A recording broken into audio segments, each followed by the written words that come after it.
what are some of the things that can kick off a midlife crisis? What are things that are going on in people's lives that get them to a place of wanting to just run away from the life that they've been probably fairly happy with most of the time? And many times it has to do with a brush with mortality. It's either a major birthday, a health scare, seeing someone in their family going through a health scare, or a death of someone really important to them. It could have something to do with getting ready to retire, or a job loss, or a change of job, a change of finance. It could have to do with any milestones that are happening, children getting older, starting to get into high school or get into college, or going away. All of these things that we start to look at are little pieces of the puzzle that make someone feel like they're running out of time. They need to hurry up and fix things or make things right, or start to focus on themselves and their own happiness. They almost get into a very self-centered place in their life. Another big thing that is happening with many people have spent their life losing their identity, taking care of children or a family, a spouse, a family member. They feel as though through the years, they kind of lost who they were, and they have no identity for the next half of their life. So they really start to think about, what about me? I've devoted my life to everyone else, whether it's being the person who pays the bills, or the person who does the most with the kids, or is the one who hasn't had a job that they've really been fulfilled in or with, or haven't had the interests, the hobbies, the friend groups, or anything else that goes along with making us a complete person.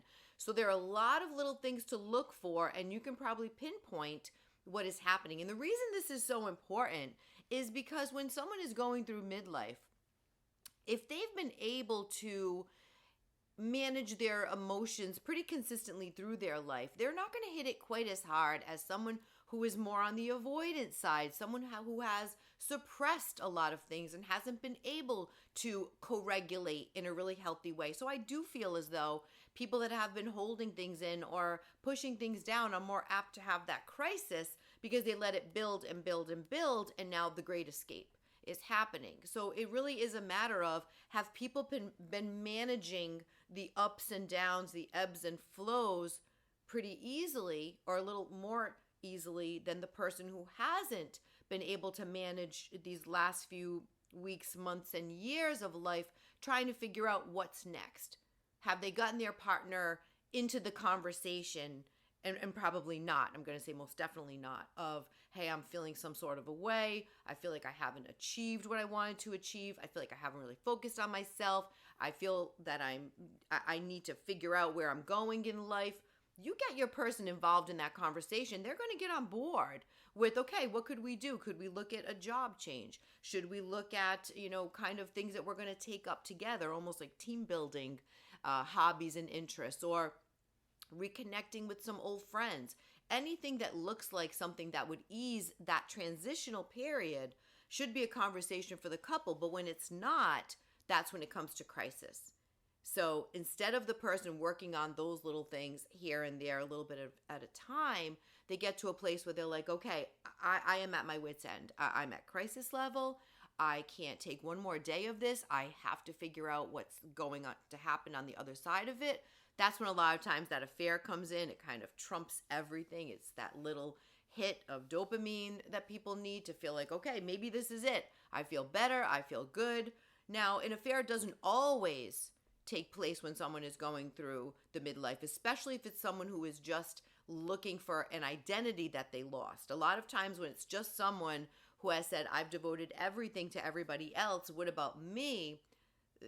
That's one that doesn't always have the affair. I mean, a lot of times it does, but some don't. So we can't always assume there's an affair. You'll know if there is. You'll certainly figure that out pretty quickly. But on the other side of that, some people could just be searching for themselves. And when that happens, it becomes a complete pushing away of everybody else who's important in their life. The spouse, the kids, the family, the friends that they had in common, is pushing all of that away and going straight into a brand new life that doesn't look anything like that. So it's a time when a lot of damage takes place, and that damage is going to dictate what happens on the other side of it.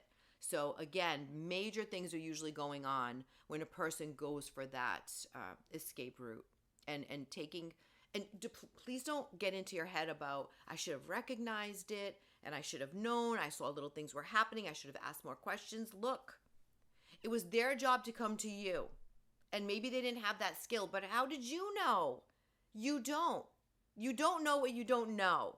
So try to go easy on yourself when it comes to all of the going back in time and trying to figure out how you could have avoided it. Most times it's unavoidable. Even if you're asking all the questions and you're recognizing something's up, if they aren't coming to you and opening up and seeking that help while still staying within the relationship, there's nothing you could have done about that. Nothing. So now you're on this road. This is a very long path. So take care of you while this is all playing itself out. I'll have a lot more videos on that. But for now, understand the triggers. Try to figure out what was happening at that time, because those things have to kind of figure themselves out. The person was in a place of needing a transformation, but it didn't have to be the end of the relationship. It didn't. It really didn't. It had to be a beginning of a different part of their life, but you could have been included in that. And so those are all things that are going to come up later on when they kind of open up to having more conversation than they're having in the first few weeks, months, and, who knows how long. It's a long road, but settle in, take care of you, and start trying to find just a little bit of balance in your daily routine so you can get through this. Because now their crisis becomes your crisis. And I don't have to tell you that. You already know that. But you can do this. You can do this. You will do this. You are doing this each and every day.